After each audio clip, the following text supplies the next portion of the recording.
Hi, my name is Nate Grotenhouse. I have been a creative director for a political consulting firm for the last 3 years, and today I'm joined by Mr. Jay Townsend. So, Jay, you've been involved in the political space for about 40 years now. Right. You're a speechwriter, a debate coach, a political consultant. You have a kind of a breadth of experience that I think a lot of candidates could be interested in. There's a lot of candidates right now that are running for the general election, a lot of candidates that are thinking about running next year in the off election, on the off year. So the kind of the point of this interview is to pick your brain a little bit about what candidates can do in order to run their campaign better, because there's a lot of candidates that have never run a political campaign before. Right. Or they're just starting out and they don't know the first thing about advertising, they don't know the first thing about messaging. So we're going to go over kind of a little bit of picking your brain on those points, some mistakes to avoid. Mm-hmm. But first, tell me a little bit about yourself, how you kind of got involved in politics, and kind of what drove you to this profession, because this is a profession that a lot of people tend to shy away from. So tell me a little bit about how you got involved in consulting and what kind of drew you to this space. Okay. My experience with working with people in politics and having a lot of friends who are not is those who are exposed to a political campaign have one of two reactions. They're either repulsed by the whole thing, or they get bitten by a bug that addicts them to politics the rest of their life. Right. I grew up with politics. My father was in the state legislature. At the age of 6, when I was in first grade, my mother used to pick me up from school, put a jacket on me, put a tie on me, and we went door to door handing out literature from my father. Okay. It was a family enterprise. And I started doing that when I was in first grade at the age of 6. My father ran every 2 years for the next 22 years. No way. And it was something. Now, I was bitten by the bug. Right. And I saw it early in life. So part of my start here is I grew up with it. Now, there's something about my father that probably also had something to do with it. He was extraordinarily bright. He had really high IQ. We lived on a farm, but it was unusual in this sense. My father subscribed to 3 different daily newspapers. He subscribed to every weekly magazine he could get his hands on. So the house was filled with magazines, news magazines. He bought us a set of encyclopedias. And it was my father's nature is at dinner, he would ask us about current events. And it pretty quickly got the idea that you were supposed to know the answers, because these newspapers were laying around. He expected you to take the initiative to read them. Right. So this was kind of the permanent, the permanent bite that was the bite. Uh-huh. It's something that happened when I was 13. Yeah. So he's asking you at 6 years old, Jay, what do you think about the immigration crisis? Right. I remember him really dressing me down when John Lindsay had been elected as mayor of New York, and I was not even 9 years old at the time, and that I didn't know it. He said, that was in Time magazine. Jay, yeah. How could you not know that John Lindsay has been elected mayor of New York City? Right, yeah. And I never forgot that. I didn't like being dressed down by that. When you grew up and you realized that most people don't know the basic capital of the United States, were you kind of a little surprised? Yeah, well, this is... he expected me to know answers, and the more I read, the more curious I got about things in the world, in current events, and the nature of democracy. Because he was politically active, of course, I kept track of what was going on the national scale. Right. He was demanding. I will forever be grateful for the way he raised me. Now, this habit led to what I call my most fortunate accident of life.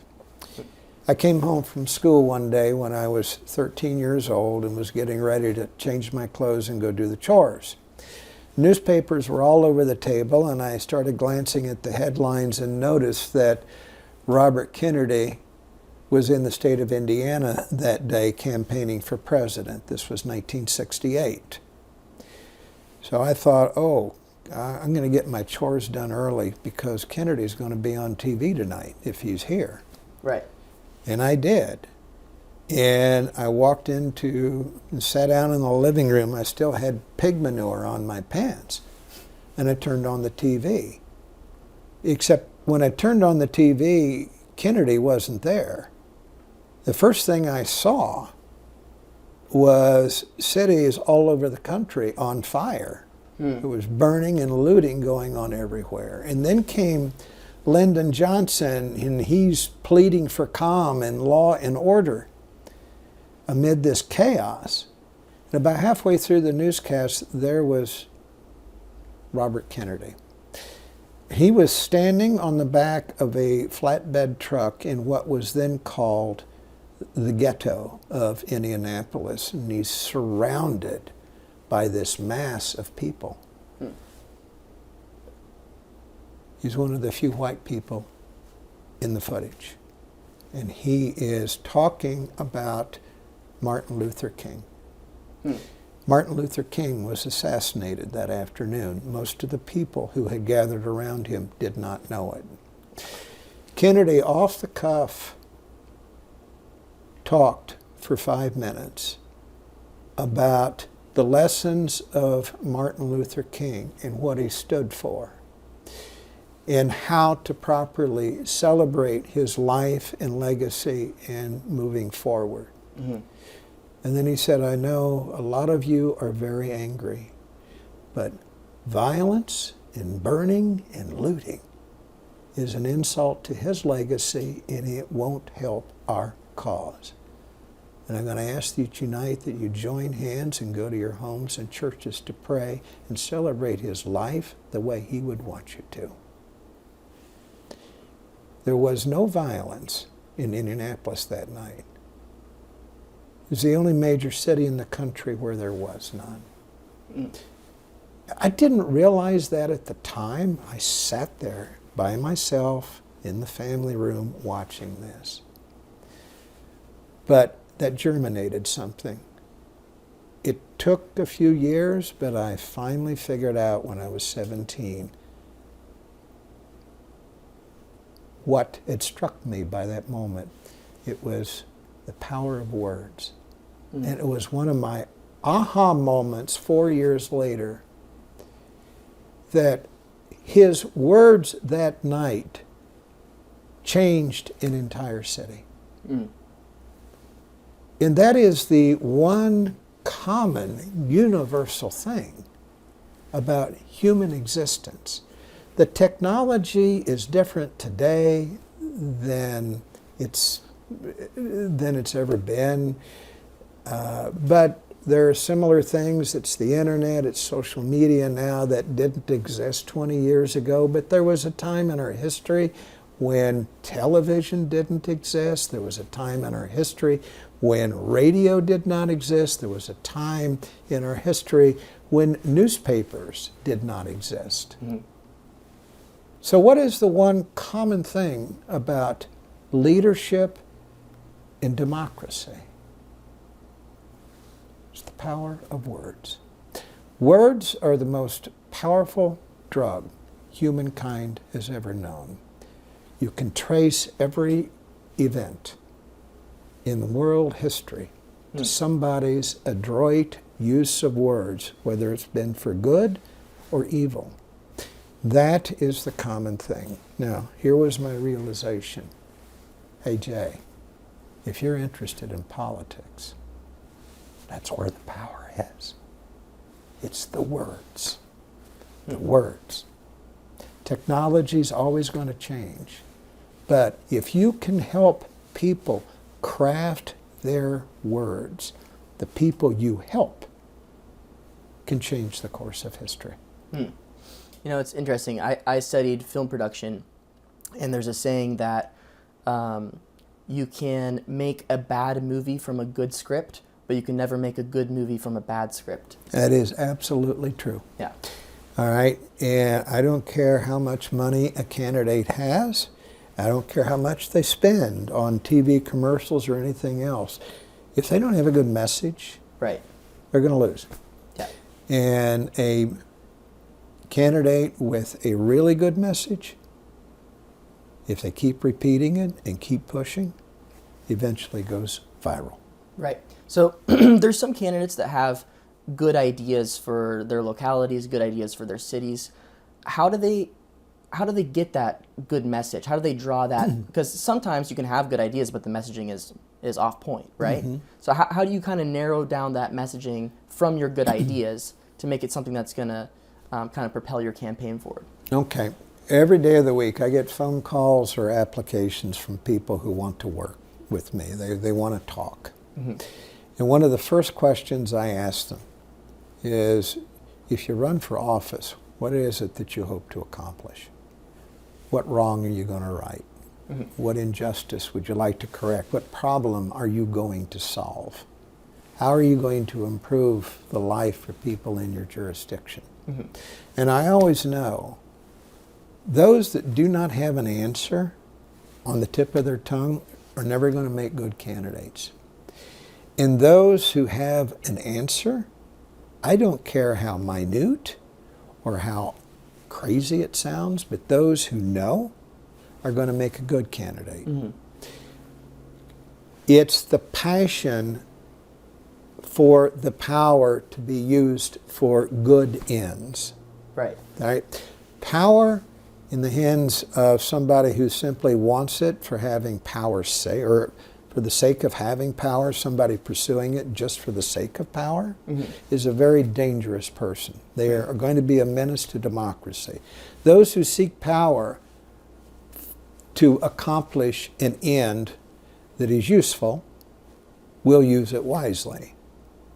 So that's kind of my test. So this is the thing that I'm looking for when I talk to people. Are you passionate about something? Right. Have you looked around your community? Did you wake up this morning just thinking, oh God, that looks fun. My name will be in the paper and I'll have 1 million Twitter followers if I just spew this kind of trash or nonsense? No, they're a menace to democracy. But those who have read, they're aware of problems going on in their community, or they're moved to a particular cause. Even I've had some say, oh my God, this democracy's falling apart. I want to do my part to fix it. To me, that's passion. Yeah. Okay, I can work with a candidate like that. Because now, this begins a conversation. This is not the end of a conversation that I have with a candidate.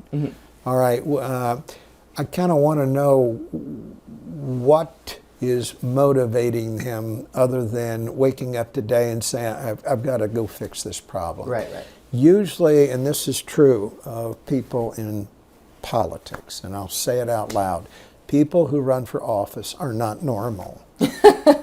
They are not, because normal people don't do that. Most people will never run or hold public office. There's something extraordinary, sometimes strange, about all people in politics, because they are a really small subsection of the electorate. But something inside is eating them to do something and to seek a higher purpose. Right. Right? That's what makes them really interesting people, to be truthful. Right? Something inside is saying, I can do more than is being done now. I can step up to the plate and help fix a problem. Yeah. Kind of, you've been running campaigns for a long time. In 2022, what are some of the things that have changed the most in terms of how to run a campaign now? All candidates still need a message. It's the way it's executed. That's what's changed. What's the difference between now and almost 100 years ago with the rise of FDR, which culminated in a depression in 1932. It's the technology. Mhm. But he still had a message. It was just disseminated differently. Now, parties have since realigned. Coalitions are different today. The country is a very different place than demographically, even than it was 10 years ago. Those are always going to be moving targets in a political campaign because no two campaigns are ever quite the same. Mm-hmm. Because next year is not going to be anything like last year. That day's not coming again. It's over.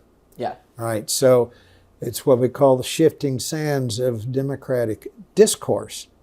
Right. But what's the constant? It's the message. What's different today than 1960 or the year 2000 is social media and the speed at which information travels through the stratosphere. Mm-hmm. It's rapid. Right. All right. And, you know, when I first started in this business 40 years ago, conventional wisdom was there were 3 different news cycles today. You wanted the morning hit, the noon hit, the evening hit. News cycle changes every 20 seconds now. Yeah. All right. So, and quite often, the reason I subscribe to Twitter and the reason that a lot of people do Mm-hmm. is if you want to know what's happened in the last 30 minutes, Right. it's on Twitter. Right. It's on Twitter long before it's in any newspaper. Because eyewitnesses are saying, I just saw this. Yeah. So then it's important to kind of capitalize your message on these platforms. There's the message, and then there's the execution. Mm-hmm. That means today, what's different is there are more ways to execute a message and speak to different segments of the audience. It requires more staff, more effort, and more effort than we used to. We used to be 30 years ago, we'd produce a TV commercial, we'd get it to the station, and all of us would go to bed. Right. This is now 24/7. Yeah. You have to monitor, and it's not just Facebook or YouTube. You've got to monitor almost everything. That's what's different today, and it does require more money, and it requires staff, because no candidate running for Congress or above can keep track of all of this. Right. So talking a little bit about just local elections, people that they have a very small budget, how would they go about this? I mean, everyone kind of needs a campaign team in a sense, right? So how do you go about kind of making sure you have all the right people on your team for a local election? Good question. So one of the first things I need to know when I'm going to work with a candidate is how many people do you expect to vote? Right. What is the size of the audience we must reach? Now, if somebody's running for city council in a small town, they don't need me. Yeah. Get yourself a list of likely voters, go knock on their door and talk to them. Give them a little handout. You can put it on an 8.5 by 11 sheet of paper, what you stand for. Yeah. That's the way you win. Yeah, I was going to ask you, when do you need to hire a consultant? Because I know some people that run for city council, they think that they need to hire a consultant. They spend a lot of money on these consultants. So in your opinion, when do you kind of need to bring on professional help? All right, so let's look at it this way. If you're throwing your hat in the ring, you're in the arena, right? Yeah. If it's your very first time, it's kind of like a trial. If you're going into a trial, you think it'd be a good idea to hire an attorney? Right? Right. Yeah, of course. All right, so first-time candidates should at least talk with someone who's done this before. And it doesn't mean that some consultant is going to change who they are or what they think. And any consultant who tries to do that should have their head examined. Yeah. All right. I don't. All right. But talk to somebody who's done it before. All right. Before we ride bicycles, we watched other people who do it without falling off, don't we? Right. All right. Before we drive, we observe someone else driving the car without wrecking it. Okay. So get some input. Call me, call somebody who's run it before, or call somebody who's run for the office before you. Yeah. Or talk to somebody in town who holds an elected position and say, what was your campaign like? What did you do well? What did you not do well? Because you can't go out there without interacting with other people who've traveled this path and expect that you're not going to make mistakes, because you will. Right. All right. So I do get calls from people who are running for city council. I return the calls, but usually they can't afford me, and usually they don't need me. All right? Small race, go door to door and talk to people. That's the most effective form of communication. You look somebody in the eye and you ask them what's on their mind. Right. Now, when you get into races where there are more than 5,000 or 6,000 people voting, and you may have a crowded field, that's where you got to start looking for, okay, we can't just do a door-to-door effort here. Right. All right? You've got to have help or stout volunteers who are also going to knock on doors or get information on your behalf. Yeah. All right. Now, okay, so there are plenty of jobs, political jobs in the country, where there are fewer than 5,000 people who vote in an election.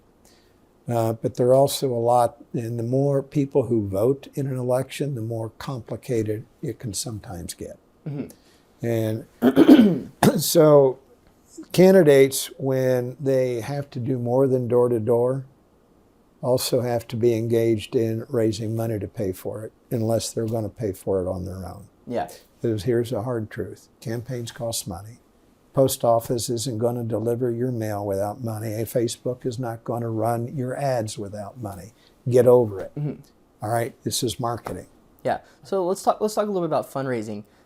It's obviously essential to any political election. I know a lot of candidates can shy away from it. It's hard for candidates to be direct, ask for money. So what's your advice to candidates when they are, say, hey, Jay, I need to raise $100,000, $200,000, $300,000? I'd say, who's your lowest hanging fruit? Well, meaning you have a family, you have relatives, and you have close friends. You probably have friends that you've forgotten you know. Now, these people know you. They know what you're made of. I say close friends, people you've dined with or gone through an experience with or bonded with it somehow. I said, first thing you do is make a list of these people. Oh my God, been around for 40 years. How would I remember all that? I said, well, let's go check your Facebook page and see who your friends are. Let's go check your LinkedIn account. Yeah, but they say, Jay, I don't want to ask my friends for money. Then don't run. Okay. All right, look, if you do not believe in your cause enough to ask somebody else to invest in your cause, then you have no business running, or else open up your own check and pay it yourself. Right. I mean, also, too, you can look at it from the fact that it's not charity. I mean, they're not giving to you. They're giving you to make their own lives better. Well, Is that right? this is the hang-up people have about asking friends for money. They've got this view that it's personal rejection if a friend turns them down. Right. It's not. If you're running for the right reasons, you're not running for yourself, you're running to advance a cause. And if you're running to advance a cause that's important, you should have no hesitation about asking other people to invest in that cause. Their reward is perhaps you get the chance to fix the problem and society becomes better. That's been going on since the beginning of time. People have come along and made things better because other people invested in their cause, either through labor or money. There is nothing wrong with that. That's how society progresses. But if it's beneath your dignity to ask anybody to help you, go home. Yeah. All right? You will fail. Mm-hmm. And you're not going to, I mean, that is kind of a telltale sign that it's not going to be a profession you're generally going to, flourish at. This is why I said people who run for office are not normal. Because people who run for office have no hesitation about calling a friend and saying, I need $1,000 for this campaign I'm going to do, and you're going to help me fix this dam in this city before it breaks and drowns 300 people. Yeah. That's exactly how you raise money. Mm-hmm. Bob, it's been 30 years since we've seen each other, but I'm running for city council. I need $1,000 and I need it right now. All right. Yes. Oh, by the way, how's the wife and kids? Right. Okay, you have to be aggressive. You have to be just as passionate about that as you are your message and your cause. So let's say you get the money together. Let's just say, for an example, it's a $100,000 race. Right. How would you go about spending? Obviously, that's now more than just a knocking on door effort. Well, look, there's what I call the startup capital phase of your fundraising. Very few people I know have enough friends to go out and immediately raise $1 million just by making phone calls. Mm-hmm. No, but you have to have some startup capital to get your campaign off the ground. All right, you got to have a website. You're going to have a good voter list. These are things that every candidate and expense all incur. Mm-hmm. All right, but making phone calls to your low-hanging fruit is only one of 7 or 8 different ways to raise money. But I'm going to compare this to Google. You get 2 guys in a garage that think they've got a great idea. Mm-hmm. All right. But they need money, right? So what did they do? They started calling people they knew, who hooked them to investors who had even more. And pretty soon they have enough investment capital to develop the idea, expand beyond the garage, bring on talent. Yeah. And they got that idea to a point where it was functional and it worked. And then they went public. So think of your early contributions as investors in your cause. You have to put together some money, but the money that they give you goes to building your infrastructure at the outset. It also goes to your efforts to acquire more donors who don't know who you are, who are smaller givers. Mm-hmm. Here's an example. Every day I open my Facebook, I see an ad for Kathy Hochul, who's running for re-election as governor of New York, an ad for AOC, who's running for re-election in Congress. Both of them ask for money. Both of them invite me to be in touch. There isn't a day that's gone by for the last 3 months that I have not seen both of them on my Facebook. What are they doing? They're prospecting for new donors. Mm-hmm. Or they're making a concerted effort to stay in front of me, hoping that someday I will become a donor. Mm-hmm. This is what they've done with their investment capital. They're prospecting for smaller donors. I truthfully would rather have 1 million small donors than be dependent upon 4 billionaires for my campaign.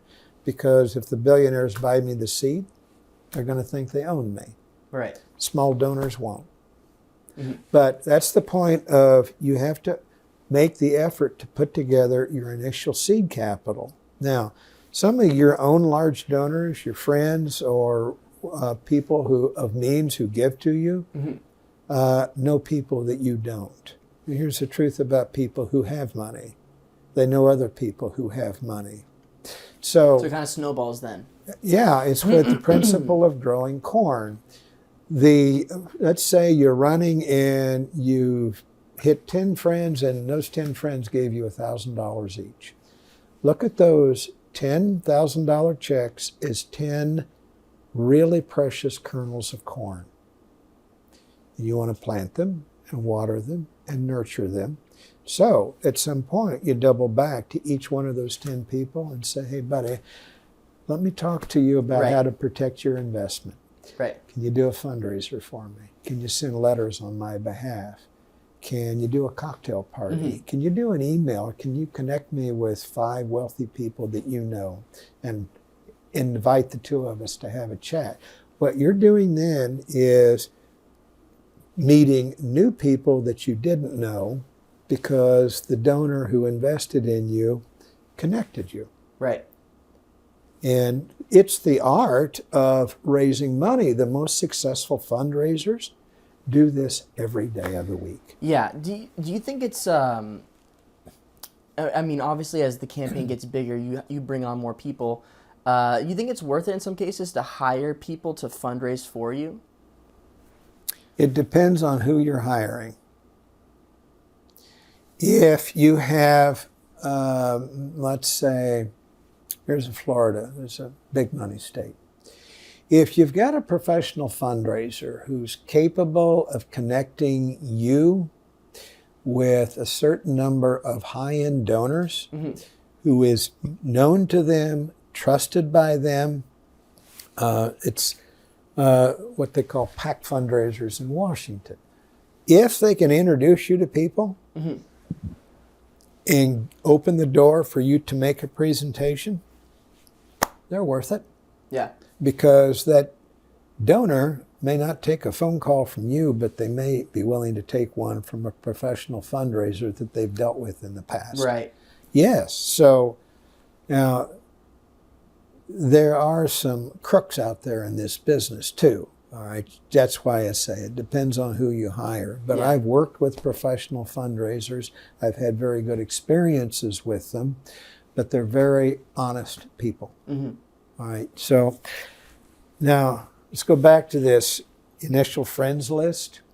I'd suggest to any candidate, before you hire a professional fundraiser, do those calls to your close friends first. Right. Because if you hire the fundraiser first, that fundraiser is going to expect a commission from your Uncle Billy Bob for the $1,000 that Billy Bob is already going to give you if you just pick up the phone and ask him. Right. So avoid paying commissions on your low-hanging fruit. Do that first and then go hire your fundraiser. So Jay, when you're running a campaign nowadays, you have so many outlets of social media, Twitter, Facebook, what have you. Everything stays on the internet. Everything's permanent on the internet. Mm-hmm. We hear of stories like the Trump tape or other politicians and photos emerging from their past, and it's not good and becomes a whole drama crisis thing. How are young candidates or young kids going to be running in the future when their whole life is on the internet? And we've made, many mistakes of what we've said or what we've tweeted or what we've posted. How do you envision politics in the future with all the stuff that's now in the open? Ultimately, we're going to become a little bit more forgiving because here's the truth about every human that's ever existed. They've made dumb mistakes and they said something they should not have said. That is true of every man and woman since the history of time. Mm-hmm. Right? Well, the difference today is we got a permanent record of some of those mistakes. Well, get over it. All right? We're not perfect. So I have candidates all the time who call me and we'll get to talking and then they'll say, hey, there's something that you should know about. I went bankrupt once, or I had a problem once, or I had a messy divorce. Get over it.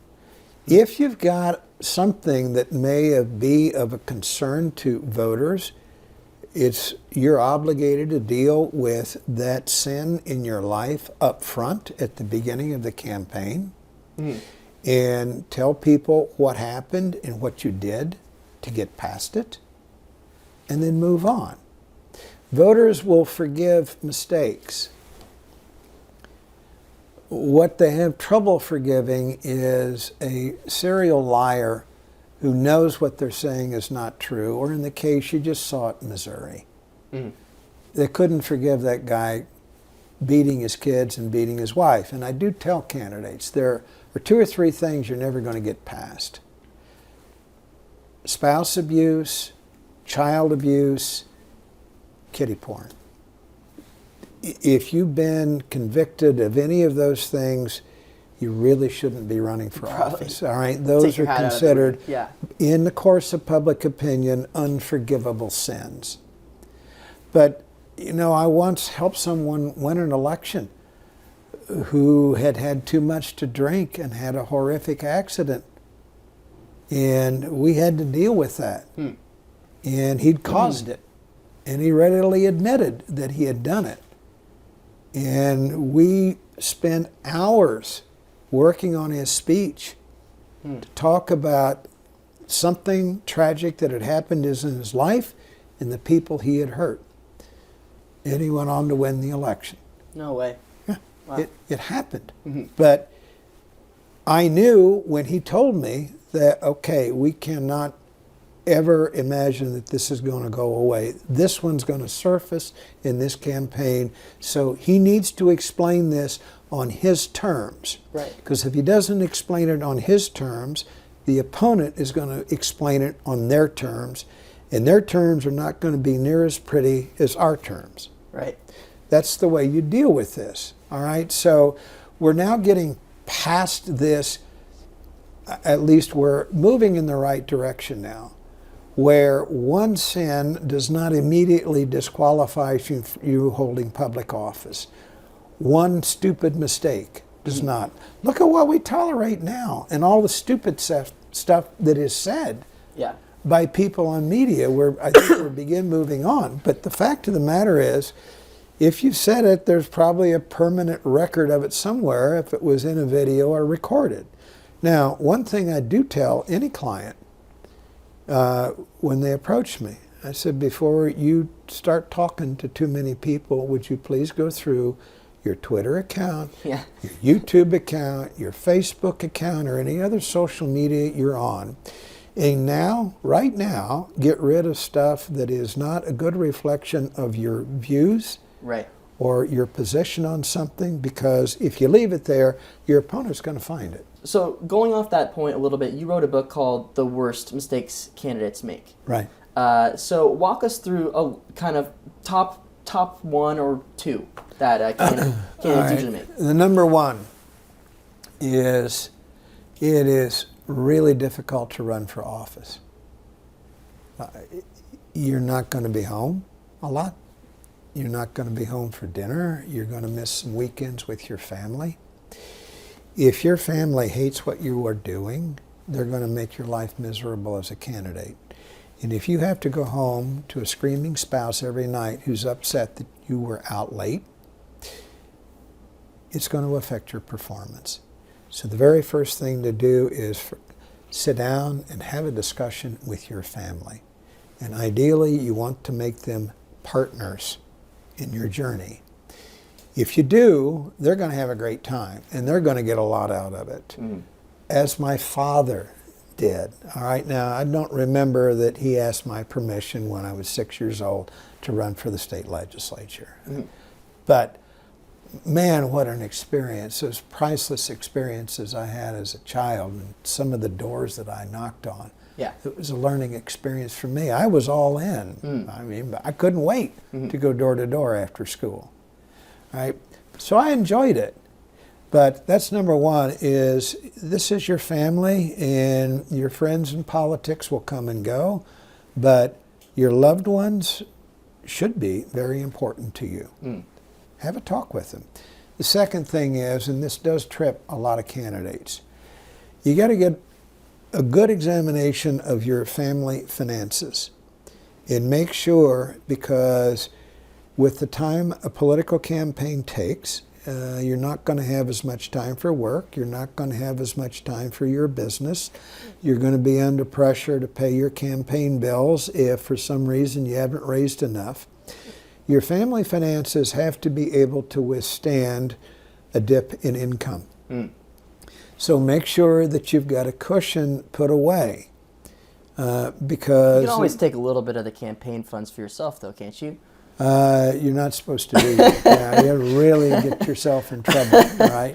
Yeah. All right, so that's one. Make sure you can withstand some ups and downs, because a candidate who starts borrowing money to pay a mortgage or put food on the table when they've run out of money is a candidate that cannot be a good candidate on the stump. All right. The third thing I would say here, don't let people talk you into putting your own money into the campaign unless you can afford to live without it. Okay. Because if you run and lose, you will never see it again. Okay to invest early so that you pay yourself back when you started raising money. I've had clients do that. They say, okay, once the committee's done, I will pay myself back, but I'm willing to lend myself this, and if I don't get it back, it's not a big deal. Yeah. But man, when you're writing yourself $1 million check, I saw a candidate do that once in Texas, borrowed $1 million and came up short. He was in bankruptcy a year later. Oh my gosh. Yeah. Bet money he couldn't afford to lose. Yeah. You told me a story one time of going back to the first point where your family needs to be on board, where a candidate was doing a commercial video, and his wife wasn't on board with the commercial. She wasn't. We had a crew of 6 people shooting a commercial in West Virginia. That day it was like 20 below zero outside, but we had to do the shoot. She'd gone to the grocery store and didn't know that we were coming. And when she got home, her back door was wide open. We had 4 or 5 cameras in the house and all of the cables from the generating truck out in the driveway, taking footage of stuff going on in almost every room. And she had 2 bags of groceries, and she lost it. All the cameras were shooting footage. She stopped the shoot because she started screaming at the top of her lungs. This was an interruption of her house, what she thought was her private space. Her husband had not consulted her about what he was going to do that day. She lost it in front of my entire crew and created a scene. Well, he got upset that she'd lost it. So they got into a horrific argument, which ended this way. She finally said, "I'm just going to leave." And he said, "Well, nothing would make me happier." So she left. I later learned that he hadn't spoken to her the rest of the campaign. He moved out. I didn't see her again until election night, and he came up short, and she sat there making fun of him because he had failed. That's a pretty good lesson for people. Don't. Oh, he never consulted them. Yeah. He didn't consult her. Well, she kind of felt left out. All right, he's going to be gone for a year, and I got to put up with this for a year, and he didn't even tell me he was going to run? Right. That's why it's important. Yeah. So currently we're in the middle of our general election for 2022, and in 2 years we have our presidential election. Now there's a lot of speculation that Trump is going to enter the race, and if so, I wanted to ask, how do you think he'd stack up against Biden, and what's your prediction on that? I think we ought to be careful about the prediction business. All right. I have lived through 17 presidential campaigns in my time. Now, the first one I don't remember because I was only 2, but I remember something about each one of them since. So I will say we're 2 years out from a presidential election year. I'll go back to 1970. Nobody was talking about George McGovern, but he was the nominee 2 years later. I'll go to 74. Nobody was talking about Jimmy Carter, and he was the nominee.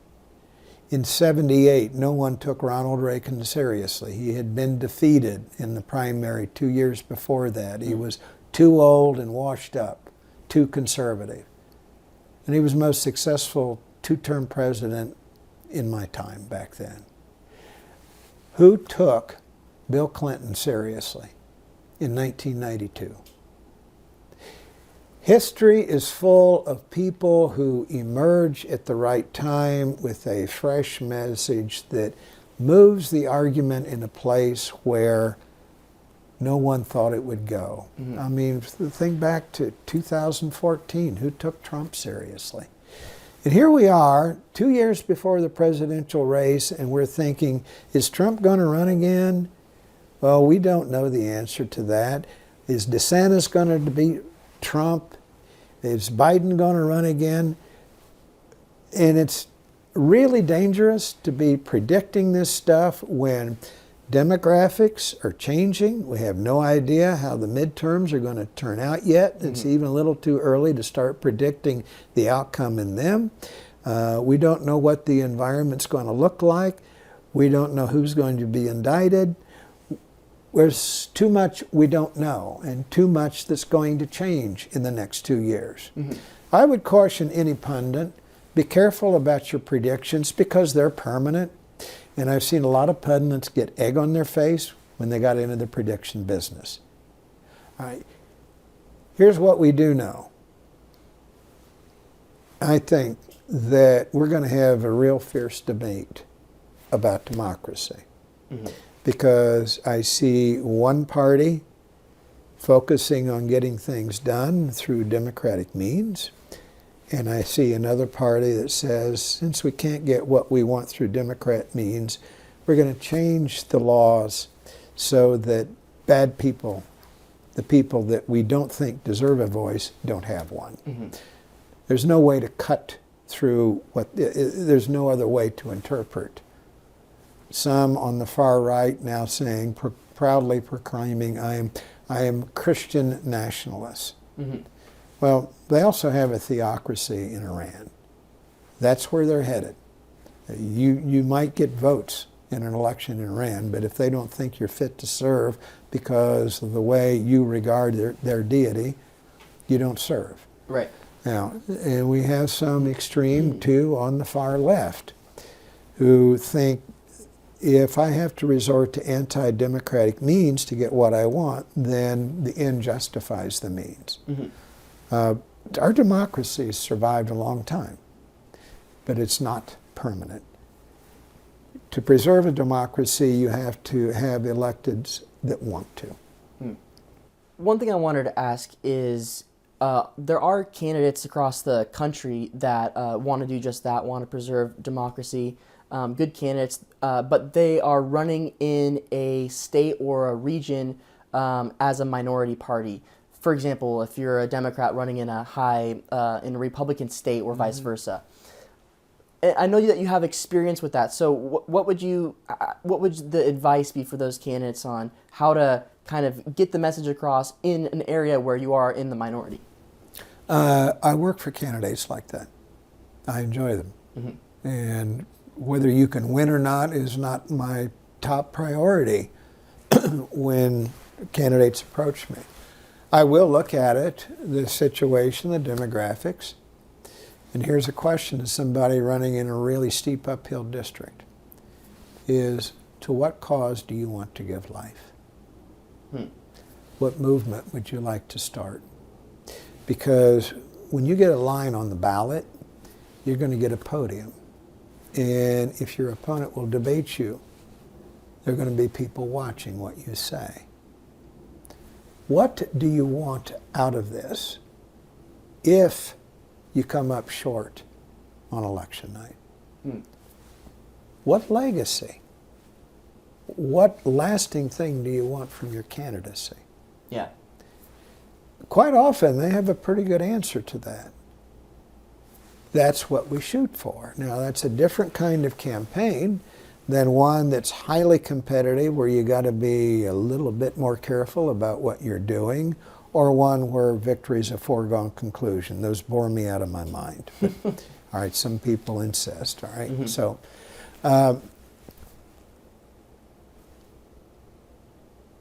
and I think we'd probably be better off if more candidates looked at the campaigns they're running that way. Right. Just because the demographics are against you doesn't mean that there isn't something that useful for you to say in a contest that would advance the cause of democracy. Mm-hmm. So it was brought home to me. I was watching a victory speech one night. It was almost the middle of the night. And it was in 2006. And this guy was giving a victory speech. Nobody thought he was going to win. It completely wrote him off. He was a Democrat running for Congress. Even the Washington committee had completely ignored him, refused to give him a dime. Yeah. And he got up and said this. He said, I never, ever thought I would be here declaring victory or ever giving a victory speech. I didn't even write a victory speech. He said, but here I am. Wow. And this is why I ran. I think that our healthcare system is broken. And the only reason I ran is because I thought somebody should be talking about our broken healthcare system and some things that we ought to do with it.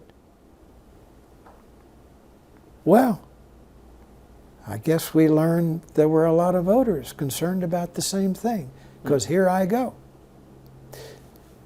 He didn't last all that long because he was a progressive in a fairly conservative district, but he did cast one of the deciding votes that established Obamacare.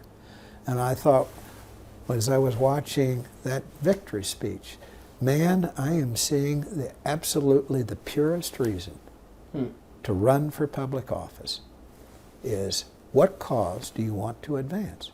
Yeah. There is nothing wrong with running and losing if you're running for the right reason.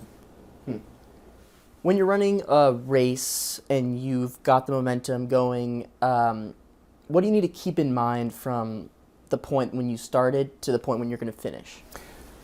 This. The minute you step out your front door in the morning, you may assume that someone's taking a picture or a video. You have no privacy once you've walked out your front door. Everything you say could end up in a TikTok or YouTube video within minutes. So behave yourself. Never lose your temper in public. Be careful of what you say. Do not scream at people. Do not scream at your staff, period, let alone in front of people. Because one wrong move, you can send your entire campaign into the crapper. So now, what do you do so that you're not inclined to lose your temper? You got to take care of three things as a candidate. Your physical self. And if that means you have to work out in order to keep yourself under control, then go work out. You have to keep what I call your mental in check. It means even though you're running in the campaign and spending hours a day on it, do not starve your intellectual self. Read the paper, read an article, read opinion, spend 20 minutes with your nose in a book that's enjoyable. And then there's the spiritual side. We all have spiritual needs. Easiest thing to do during the course of a campaign is to say, okay, well, church is expendable. But if you have a spiritual appetite and you don't feed it, there are consequences to that side of you going on empty. So I'd say those three things. You cannot be a candidate 18 hours a day, 7 days a week, month after month after month, without starving other pieces of you that make you who you are. If you do that, that's when you make mistakes. Yeah, it's interesting. I was raised Christian, but we've taken a couple Jewish traditions in our house. One of them is having Shabbat and keeping the Sabbath, which is also a Christian thing. But it's been fascinating because for me, that day that you set aside gives you the energy to crush it for the next 6 days or whatever. So It was interesting too, because when I was working on the campaigns that I was working on, I would always take Saturday off. And the candidates like, what are you doing on us? We need you on Saturday. We're going outdoor walking. Where I'm like, you also need some time to just rest and relax, and you can't be knocking on doors 7 days a week that you're gonna wear yourself out. Yeah, and usually when somebody does lose it, it's because they pushed themselves too far. Yeah. All right. I'd say the other thing is, before you leave your house in the morning, go online or look at the newspaper so that you know what happened the day before. Because chances are, in a competitive race, 10 minutes after you leave, somebody's going to stick a microphone in your face and ask you about something that happened yesterday. And if you look and sound clueless, the voters are going to think you are. Yeah. So make sure you're kind of up to date in the morning when you leave, and try and stay up to date during the day about what's going on around you, because you're a candidate, you're expected to be well informed. Mm-hmm. So, Jay, you have a YouTube channel that has almost 16,000 subscribers, which is quite substantial. It's basically how to run for office. Mm-hmm. You give a bunch of tips and tricks on how to do that. One of your videos has, I would say, upwards of 300,000 views. Is that right? Yeah, I think you're right. Yeah. Tell me a little bit about how that video came to be, and how you got so many views, and what your reaction was. Well, I never anticipated that when I recorded that video that I would ever see that many views. But that's not why I did it. I didn't do it for views. This is what germinated my interest in YouTube when it came into being, and I saw it was a good medium for explaining things. I was really frustrated at the time that people in my profession, the political consulting profession, were charging young, promising, passionate candidates way more than they should have been charging them to give those candidates basic information on how to do this. I mean, bilking somebody at $10,000 to explain to them that, well, go to the Secretary of State's office and you need to file that petition and you need to file that committee and I'll talk to you again in a couple of months. I just thought it was robbery. Right. So I thought, you know what? I'm going to fix a few of them. I'm going to go and I'm going to do all of these videos online and explain this stuff to people directly in a way they can understand, so they don't waste money on consultants that they don't need, that when they get to a point where they really do need one, they have a place to go. Yeah. So that was the impetus behind the YouTube channel. I never dreamed that it would take off like it has. Right. But truthfully, a lot of people who've watched my videos saying, okay, I understand that part, but I have a little different situation. I think I'm going to call Jay. Yeah. All right, and I either answer the question or it turns into a long-term relationship. But I never will quite know how many people have spent how many hours. It's in gajillions of hours now. If this is my contribution to democracy and the advancement of the United States, okay, I'm happy with that. But there is a body of knowledge there. I worked a long time to put it up there. I don't charge anybody for the information, and I'm happy I did it. Yeah. Well, Jay, thanks for your time. Before we end, I know that a lot of people want to work with you. So where can they find you? Where can they reach out to you? I am not hard to find. jaytownsend.com. It's JAYTOWNSEND.com. If you go to that website, you can contact me from the website. You can contact me. My Facebook page is up there. My YouTube page is up there. My phone number is there. Yeah. So that's the best place to go, jaytownsend.com. And I'd be happy to talk to anybody who wants to email me or call me. Wonderful. Well, thank you for your time, Jay. Thank you. Yeah.